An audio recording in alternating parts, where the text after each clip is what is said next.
Antes de começar, preciso avisar vocês de algo muito importante. Se você tem medo de lugares abandonados, de coisas que não deveriam existir, ou de verdades que foram enterradas por décadas, talvez seja melhor parar agora. Porque o que vou contar não é ficção, não é creepypasta, não é teoria da conspiração. É real. E depois que você souber disso, não tem volta. Existe um protocolo secreto no sistema de metrô de São Paulo que ninguém deveria conhecer.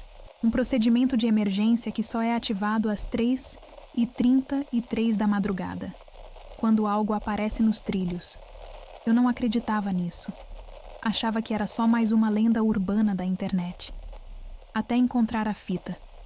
Meu nome é Jéssica e isso que vocês vão ver é a gravação que a companhia do metrô tentou destruir. A evidência de que o protocolo 3h33 é real. E depois de assistir isso, você nunca mais vai pegar o último trem da mesma forma. Mas antes de mostrar o que descobri, preciso contar como tudo começou. Porque cada detalhe importa. Cada pequeno sinal que ignorei foi um aviso. Tudo começou 3 semanas atrás, 17 de novembro, uma terça-feira comum. Eu trabalho como designer gráfica num estúdio no centro de São Paulo. Sempre volto tarde para casa. Sempre pego o último metrô da linha vermelha, por volta de 00:30. Faço isso há 2 anos. Mesma estação, mesmo vagão, mesma rotina. Mas naquela noite, algo estava diferente. Desde a manhã, eu sentia uma pressão no peito. Aquela sensação de que algo ruim vai acontecer, sabe? Ansiedade sem motivo. Minha mãe diria que é pressentimento. Eu sempre achei isso besteira. Até aquela noite. Saí do trabalho às 11h40. Caminhei até a Estação República. Tudo normal. Passei pela catraca, desci as escadas, cheguei na plataforma. E foi aí que percebi. Tinha muita gente saindo, indo embora, como se estivessem evacuando a estação. Um segurança estava orientando o pessoal. Por favor, dirijam-se à saída.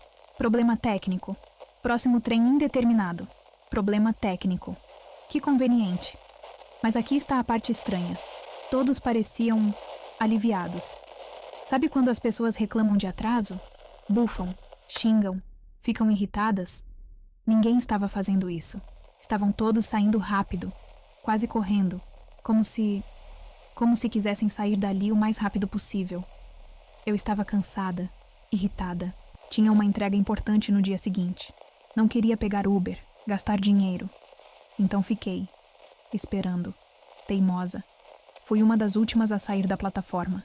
E foi quando eu vi uma porta de serviço entreaberta. Aquelas portas que dizem acesso restrito, funcionários apenas. Mas estava escancarada. E tinha uma luz piscando lá dentro. Uma luz verde doentia. Tipo aquelas luzes de emergência antigas. E aqui está o detalhe que me assombra até hoje. A porta estava vibrando. Como se algo do outro lado estivesse tentando sair. Ou entrar. Não sei por que entrei. Juro que não sei. Talvez curiosidade. Talvez a designer em mim querendo explorar espaços abandonados. Talvez algo me chamasse. Quando atravessei aquela porta, o cheiro me atingiu como um soco. Mofo. Eletricidade queimada. E algo mais. Algo orgânico. Podre. O corredor era estreito. Paredes de concreto descascado. Fios expostos pendurados do teto como nervos expostos. Poças de água de origem desconhecida. Escura demais para ser só água. E o som. Aquele zumbido elétrico constante. Mas tinha algo mais. Um som, rítmico, como uma respiração. Andei uns 20 metros. Cada passo ecoava. E então vi uma porta no fim do corredor. Porta de metal enferrujada, entreaberta. Empurrei a porta. Rangido agudo que me fez tremer. Era uma sala de controle. Mas não uma sala moderna. Era velha. Muito velha. Equipamentos dos anos 90. Monitores CRT cobertos de poeira. Cadeiras tombadas. Uma mesa cheia de papéis amarelados. E cheirava a abandono. Aquele cheiro de lugar que ninguém entra há décadas. No chão, meio escondida embaixo de uma mesa, uma fita VHS. Mas não era qualquer fita. Estava dentro de uma caixa de plástico rígido, tipo as que usavam para arquivos importantes, e tinha um cadeado. Um cadeado pequeno, mas quebrado. Arrombado recentemente. A etiqueta estava parcialmente apagada, mas dava para ler. Protocolo 3 e 33, propriedade da Metro SP, confidencial, não reproduzir, destruir após visualização autorizada. E embaixo, em letra menor, quase ilegível, apenas pessoal nível 5+, penalidade por violação, demissão imediata e processo criminal. Peguei a fita, não sei porquê, só peguei. E no momento que toquei nela, todas as luzes da sala piscaram. 1, 2, 3 vezes. E então apagaram completamente. Fiquei no escuro total por 5 segundos que pareceram eternos, meu coração batendo tão forte que doía. Quando as luzes voltaram, a porta da sala estava fechada, mas eu tinha certeza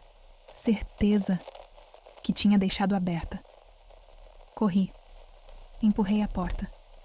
Ela abriu fácil, como se nunca tivesse estado trancada. Voltei pelo corredor escuro. A respiração mecânica estava mais alta, mais próxima. Saí pela porta de serviço, e quando olhei para trás, a porta estava fechada, trancada, com uma placa que dizia: área condenada, entrada proibida desde 1998. Os seguranças me olharam estranho quando passei por eles. Um deles perguntou: de onde você saiu, moça? Eu não respondi. Só corri para fora da estação. Peguei um Uber. Cheguei em casa às 2 da manhã. A fita estava na minha mochila. Pesada. Mais pesada do que deveria ser. Eu ainda tenho um videocassete. Herança da minha avó. Tá guardado no armário há anos. Mas naquela noite, eu senti que precisava assistir aquela fita. Precisava saber o que tinha ali. Foi o maior erro da minha vida. Antes de colocar a fita, fiz algo que salvou minha vida. Gravei tudo no celular. Não sei porquê. Instinto. Pressentimento. Mas liguei a câmera do celular e deixei gravando a TV enquanto reproduzia a fita. Porque se algo acontecesse comigo, pelo menos alguém saberia a verdade. Som de videocassete sendo ligado. Conectei o videocassete. A tela ficou azul. Aquele azul elétrico estático. Inseri a fita. O barulho mecânico me deu arrepios. Como se a fita estivesse viva. Resistindo. Apertei play. Por 10 segundos. Só estática. Aquela estática branca e preta dançando na tela. E então, a primeira coisa que apareceu foi uma tela preta com texto branco. Letras tremidas, tipo máquina de escrever antiga. Protocolo 3 e 33, Sistema Metropolitano. São Paulo, gravação de segurança. 23 de março de 1997. Classificação: extremamente confidencial em caso de visualização não autorizada. Reportar imediatamente a supervisão destruição obrigatória, após 30 dias. E então embaixo, em letras menores, quase invisíveis, registro de incidente fatal. 7 vítimas confirmadas. Meu estômago gelou. Depois, interferência. Muita interferência. Listras verticais, cores distorcidas e aquele som, aquele chiado agudo que parece entrar dentro da sua cabeça. E então a imagem estabilizou. Era uma câmera de segurança. Visão de cima, em preto e branco, de uma plataforma de metrô vazia. A marcação de tempo no canto superior direito. 3h27 AM. Plataforma completamente vazia. Bancos vazios. Placas indicativas antigas. Aquela iluminação fluorescente típica dos anos 90. Só o silêncio da madrugada e aquela iluminação artificial doentia. Por 2 minutos inteiros nada aconteceu. Só a plataforma vazia. A câmera parada. Nenhum movimento. Eu quase desliguei. Pensei que era só uma gravação de teste. Arquivo morto sem importância. Mas então. 3h29 AM. Um homem apareceu no quadro. De uniforme. Azul marinho com detalhes vermelhos. Parecia um funcionário do metrô. Ele estava carregando algo. Um rádio. Daqueles antigos, grandes, com antena. Andava devagar, olhando ao redor, nervoso, assustado. Ele parou no meio da plataforma. Olhou para os trilhos por um longo tempo. Quase 1 minuto. Imóvel. E então olhou diretamente para a câmera. Direto para os meus olhos através de 28 anos de distância. Seus lábios se moveram. Sem som na gravação, mas dava para ler perfeitamente. Está vindo. E depois, que Deus nos perdoe. 3h30, ele pegou o rádio, falou algo. A boca se movendo rapidamente, parecendo desesperado. E então esperou. Olhando para o rádio, esperando resposta. Nada. Silêncio. Ele jogou o rádio no chão, tão forte que dava para ver os pedaços se espalhando. 3h31 AM. As luzes da plataforma começaram a piscar. Devagar no início, depois mais rápido, mais rápido.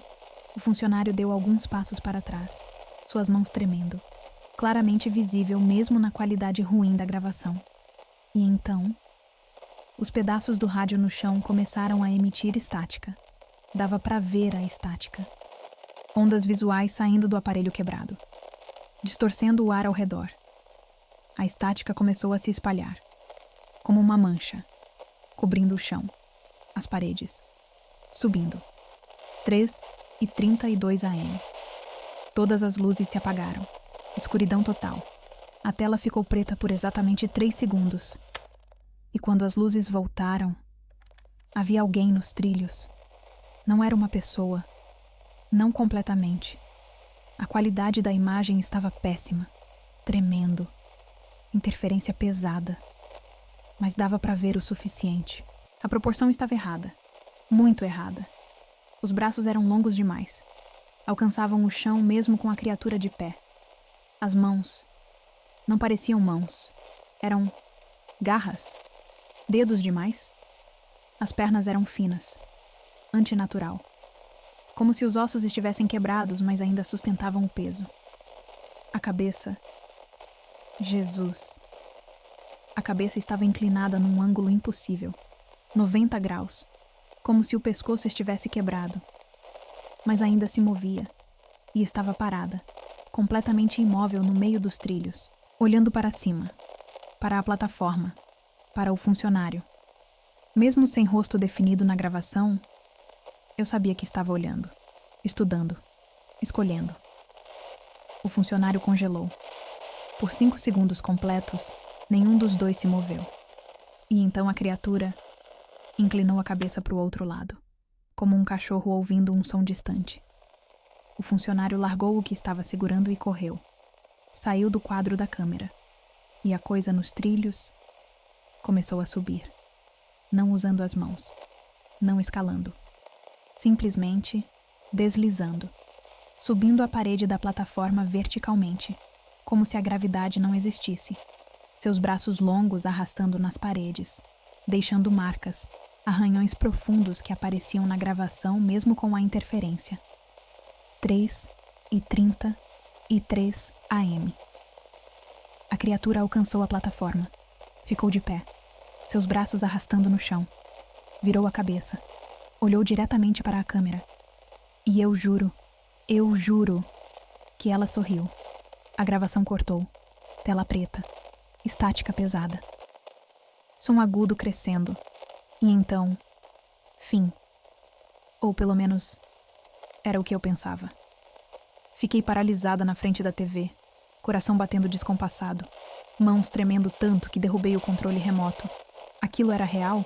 Efeito especial dos anos 90? Algum tipo de treinamento interno da empresa? Teste psicológico para funcionários? Mas algo dentro de mim sabia. Algo primitivo, instintivo. Aquilo era real. E eu tinha acabado de ver algo que não deveria existir. Olhei para o relógio. 3h12 da manhã. 21 minutos para aquilo acontecer. Levantei. Tranquei todas as portas do apartamento. Todas as janelas. Até a janela do banheiro que nunca fecho. E então fiz o que qualquer pessoa da geração internet faria. Comecei a pesquisar. Protocolo 3 e 33, nada. Absolutamente nada nos resultados. Metrô São Paulo, 1997 acidente. Alguns resultados. Notícias antigas, mas nada específico. Metrô São Paulo, mortes funcionários, 1997. E aí, encontrei algo. Um artigo do Estadão. 15 de abril de 1997. Página 8. Matéria pequena. Quase invisível. Companhia do metrô. Lamenta perdas. 5 funcionários da linha vermelha solicitaram afastamento por motivos pessoais após série de incidentes técnicos não especificados no mês de março. A empresa implementou novos protocolos de segurança e afirma que o sistema opera normalmente. Incidentes técnicos não especificados. Março de 1997. A mesma época da gravação. Continuei procurando. Entrei em fóruns antigos, comunidades de lendas urbanas, Reddit obscuro, e encontrei mais coisas. Um post de 2008 num fórum de teoria da conspiração. Meu tio trabalhou no metrô de SP nos anos 90. Ele nunca fala sobre isso, mas uma vez eu ouvi ele contando para minha mãe que teve um incidente em 97. Disse que viram algo nos túneis, algo que não deveria existir. A empresa pagou todo mundo para ficar quieto. Fizeram assinar documentos. Quem não assinava era demitido e ameaçado. O post tinha 3 respostas, todas deletadas. Outro post. 2011. Fórum diferente. Trabalho como segurança do metrô há 15 anos. Tem coisas que a gente vê, mas não pode falar. Tem um protocolo. Quando algo aparece Bem, vocês sabem que horas. A gente evacua. Fecha tudo. Espera passar.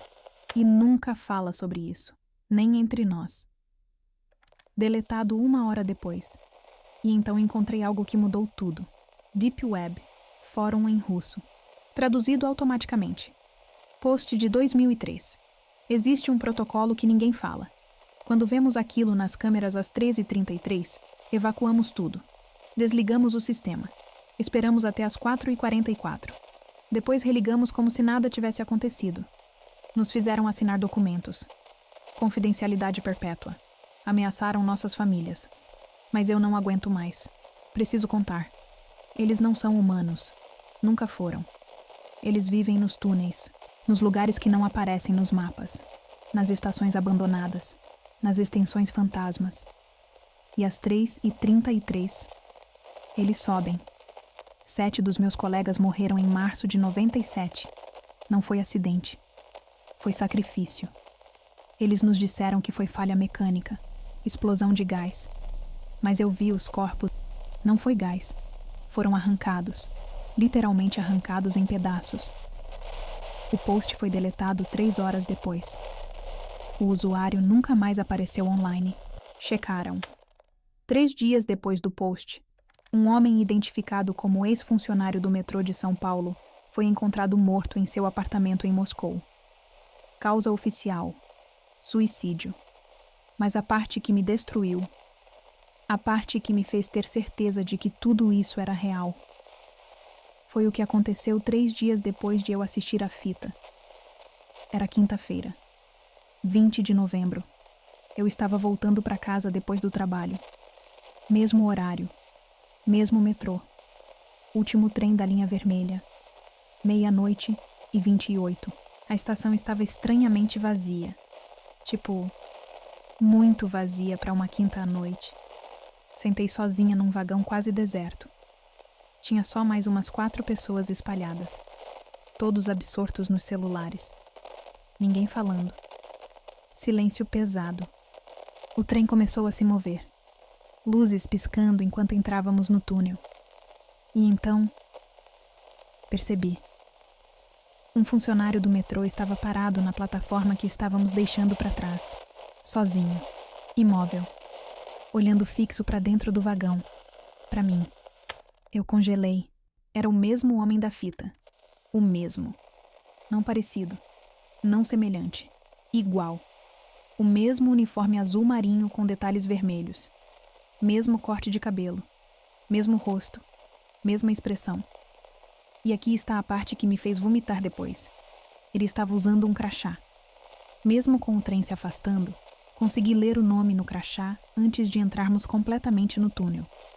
Carlos Mendes, operador, 1995. O mesmo nome que estava na foto Polaroid que encontrei depois na fita. Mas a fita era de 1997, 28 anos atrás. E esse homem tinha a mesma idade, a mesma aparência exata. Ele não envelheceu. As portas do vagão fecharam. O trem acelerou. Entrei completamente no túnel.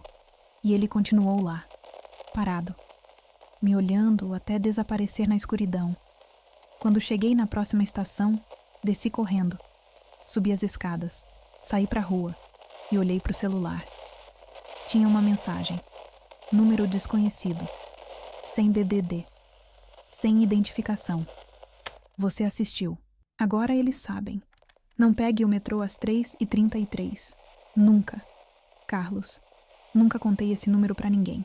Bloqueei imediatamente. Mas a mensagem ficou na minha cabeça. Agora eles sabem. O que eles sabem? Que eu tenho a fita? Que assisti? E quem é eles? Eu deveria ter parado.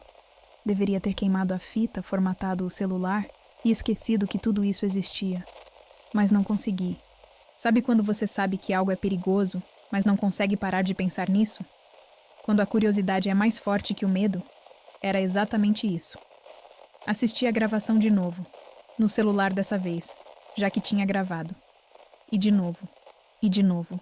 Na quarta vez, percebi algo que havia passado despercebido.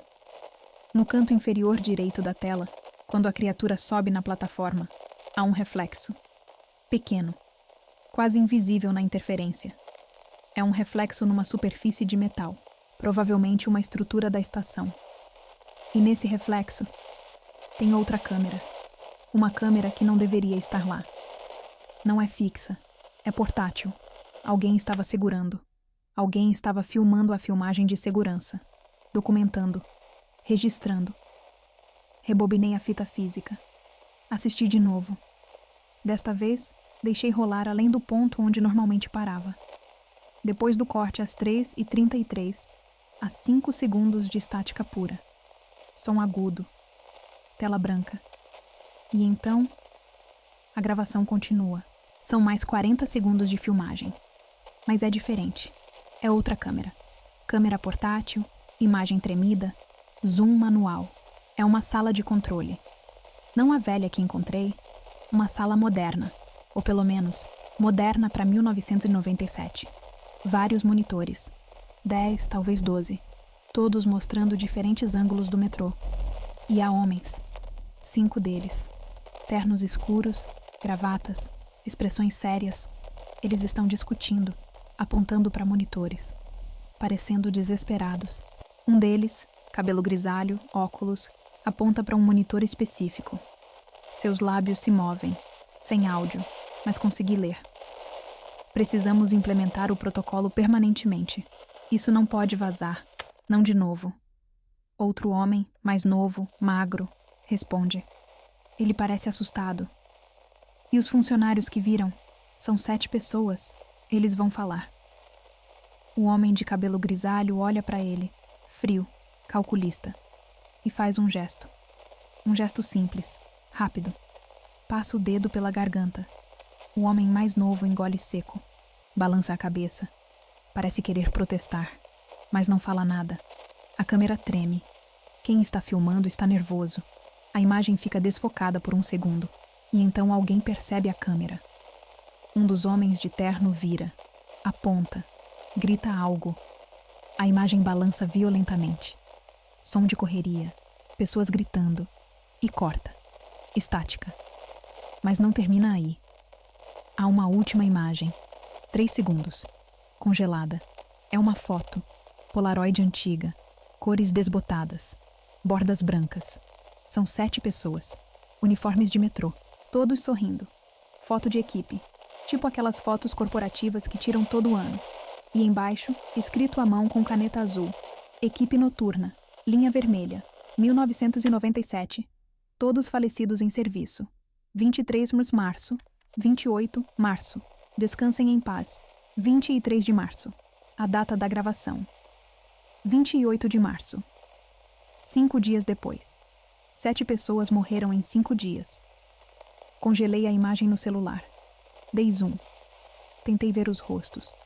O funcionário que eu vi na plataforma 3 dias atrás, Carlos Mendes, estava na foto, segundo à esquerda, sorrindo.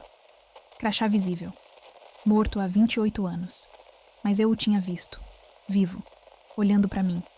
E então vi outra coisa. Algo que fez meu sangue gelar. Uma das mulheres na foto. Terceira da direita. Cabelo curto. Sorriso tímido. Eu a reconheci. Não da foto. Reconheci de onde. E então lembrei. 2 dias atrás. Eu estava esperando na plataforma. Última vez que peguei o metrô antes de hoje. Uma mulher de uniforme passou por mim, carregando uma vassoura, limpando. Ela olhou para mim, parou e falou: "Você deveria ter deixado a fita onde estava, querida. Agora é tarde." Eu achei que era alguma louca, tipo aquelas pessoas que falam sozinhas no metrô. Mas era ela, a mulher da foto, morta em 28 de março de 1997.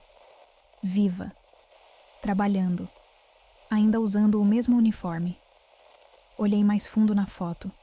Aumentei ao máximo que consegui sem pixelizar completamente. E vi, bem atrás do grupo, meio desfocado, quase invisível, na sombra, há uma figura. Alta, muito alta, desproporcional. Braços longos pendurados, cabeça inclinada. Estava na foto com eles, desde o início. Como se sempre tivesse estado lá. Como se sempre tivesse feito parte da equipe. Observando, esperando, escolhendo. E aqui está a parte que me fez ter certeza absoluta. Dei zoom no reflexo de uma janela ao fundo da foto. Reflexo num vidro. Dava para ver quem estava tirando a foto. Era o homem de cabelo grisalho. O mesmo da sala de controle. O mesmo que fez o gesto de cortar a garganta. Ele estava lá. No dia que tiraram a foto. Antes do incidente. Ele sabia o que ia acontecer. E tirou a foto mesmo assim. Essa foi a última vez que vi a fita fisicamente intacta. Porque quando terminei de assistir pela 5ª vez, a TV desligou sozinha. Não com controle remoto. Não com queda de energia. Simplesmente desligou. E quando liguei de novo, tentei ejetar a fita. Estava presa, travada no videocassete. Forcei um pouco. Consegui tirar. E a fita estava derretida. Literalmente derretida por dentro. Como se tivesse sido exposta a calor extremo. Mas o videocassete estava frio. Normal. A fita se autodestruiu. Mas eu tinha a gravação no celular. Fiz backup em 3 lugares diferentes. Nuvem. HD externo. Pendrive que deixei na casa da minha mãe. Porque agora eu sabia demais. E precisava proteger essa informação. Nos dias seguintes, fiz uma imersão total. Pesquisei obsessivamente. Usei VPN tripla. Tor browser. Fóruns da Deep Web em 6 idiomas diferentes. E descobri um padrão aterrorizante. O protocolo 3 e 33 não é só em São Paulo. É global. Tóquio tem. Paris tem. Nova York tem. Londres tem. Moscou. Berlim. Cidade do México. Seul. Todos os grandes sistemas de metrô do mundo têm alguma versão dele. Em Tóquio, chamam de Jikan no Kanshu, o vigia do tempo. Sempre na linha Marunouchi. Testemunhos desde 1962. Em Paris, Le Protocole Mort, Protocolo Morte, documentado desde 1978. Sempre na linha 13. Sempre no mesmo horário. Em Nova York chamam simplesmente de The 330 Protocol. CIA tem arquivos, altamente classificados. Vazaram parcialmente em 2013 no Wikileaks, antes de serem rapidamente removidos. Em Londres, é tão antigo que tem registros vitorianos. The Tube Watcher, 1890, antes mesmo do metrô ser oficialmente inaugurado. Todos seguem o mesmo padrão, horário específico, sempre 3h33 da madrugada. Entidade não humana. Descrições variam, mas sempre desproporcional, braços longos, movimento antinatural, vítimas, funcionários que viram, nunca passageiros, só quem trabalha lá, como se fosse pessoal. Protocolo de silêncio, documentos assinados, ameaças, compensações financeiras e sempre há mortes após o avistamento. Oficialmente, acidentes, suicídios, falhas mecânicas. Mas os corpos, quando há corpos, mostram padrões. Trauma extremo, ossos quebrados de forma impossível, coisas arrancadas. Encontrei um documento vazado, tradução de um arquivo russo de 1983. Protocolo de emergência 333. Diretrizes operacionais 1. Ao detectar anomalia tipo 7 em câmeras de segurança entre 0330 e 03T36, o evacuar imediatamente todas as estações da linha afetada, o cortar energia elétrica nos trilhos, o trancar todas as portas de acesso aos túneis, o aguardar até 0444 antes de restabelecer operações normais. 2. Pessoal que testemunhar. Anomalia. Tipo 7. O isolamento imediato. O avaliação psicológica obrigatória. O acordo de confidencialidade perpétua. O monitoramento permanente. 3. Em caso de contato direto com anomalia. Tipo 7. O protocolo de contenção. Falhou o iniciar procedimento de limpeza total. O notificar departamento central. O preparar comunicado oficial de acidente técnico. Nota. Anomalia. Tipo 7. Demonstra inteligência. Evita câmeras. Escolhe vítimas específicas. Padrão sugere. Caça. Anomalia tipo 7. Eles têm um nome para isso. Uma classificação. Isso não é novo, não é isolado. É sistemático. E aqui está a parte mais assustadora. Em todos os sistemas de metrô, há túneis que não aparecem nos mapas. Extensões abandonadas. Estações fantasmas. Trilhos que levam a lugar nenhum. Oficialmente, construções canceladas. Projetos descartados. Erro de planejamento. Mas pesquisadores urbanos que exploram esses lugares dizem que há marcas. Marcas nas paredes. Arranhões profundos. Em padrões. E às vezes, sons. Vindos de lugares mais profundos. Onde nenhum túnel deveria existir. Desde que assisti a fita, coisas estranhas acontecem comigo. Acordo sempre às 13h33 da manhã. Todo. Santo. Dia. Não importa que horas eu durmo. Não importa se tomo remédio. Não importa se estou exausta. 13h33. Acordo. De repente. Completamente alerta. E sinto que tem alguém observando. Do corredor, da janela. De algum lugar que não consigo identificar. Minha TV liga sozinha, sempre mostrando estática. Sempre às 3h33, mesmo desligada da tomada. Testei, filmei, é real. E na estática, às vezes, por uma fração de segundo, vejo formas, silhuetas, braços longos. E no metrô, quando preciso usar, vejo coisas, sombras que se movem na direção errada. Reflexos nas janelas que não correspondem ao que está dentro do vagão. E os funcionários. Aquele 7 da foto. Carlos, a mulher da vassoura. Outros que não reconheci antes. Eles aparecem. De vez em quando. Em diferentes estações. Diferentes horários. Sempre me olhando. Nunca falando. Só observando.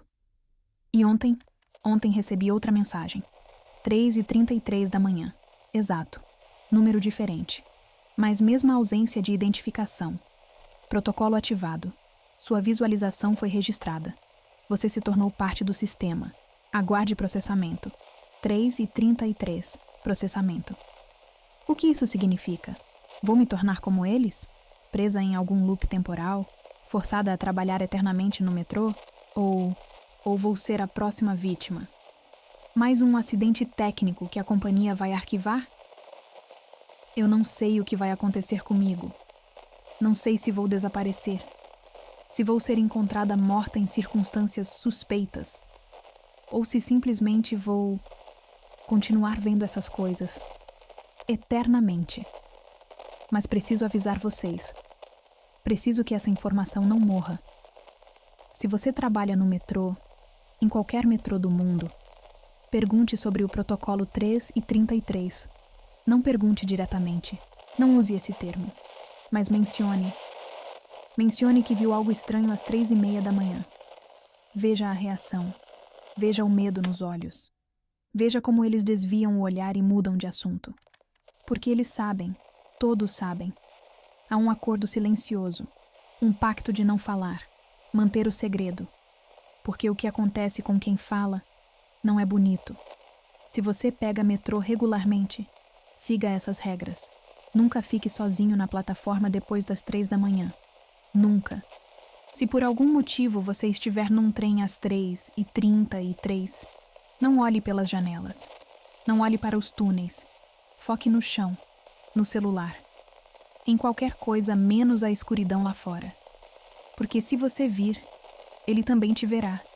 E uma vez que ele te vê, você se torna parte do protocolo, para sempre. Estou postando esse vídeo porque preciso que alguém saiba. Preciso que isso seja documentado. Que não suma quando eu sumir. Salvei cópias em vários lugares. Várias pessoas de confiança têm acesso. Se algo acontecer comigo, isso vai vir à tona. Verifiquem as estações antigas, as que foram fechadas por reforma e nunca reabriram. Investiguem os funcionários que pediram demissão repentina, os que tiveram colapsos nervosos. Façam perguntas. Espalhem essa informação. Não deixem que enterrem a verdade de novo. O protocolo 3 e 33 é real. Eu cometi o erro de descobrir. E agora pago o preço. São 3:32 da manhã agora, enquanto gravo isso. Minha TV acabou de ligar sozinha, sem que eu tocasse em nada. Estática. Aquela estática branca e preta. E eu tenho certeza que ouvi a porta do apartamento abrir. Mas eu tranquei. Tranquei 3 vezes. Chequei 2 vezes. Tem passos no corredor. Lentos, arrastados, como se os pés arrastassem no chão. Pés longos demais. Se você está ouvindo isso, se está assistindo, por favor não faça o que eu fiz. Não procure a fita. Não investigue. Não. Ele está aqui. Carlos. Ou o que sobrou dele. Eu vejo pela fresta da porta. Braços, longos, arrastando, cabeça inclinada. E ele está sorrindo. 3:33. Sempre 3:30 e...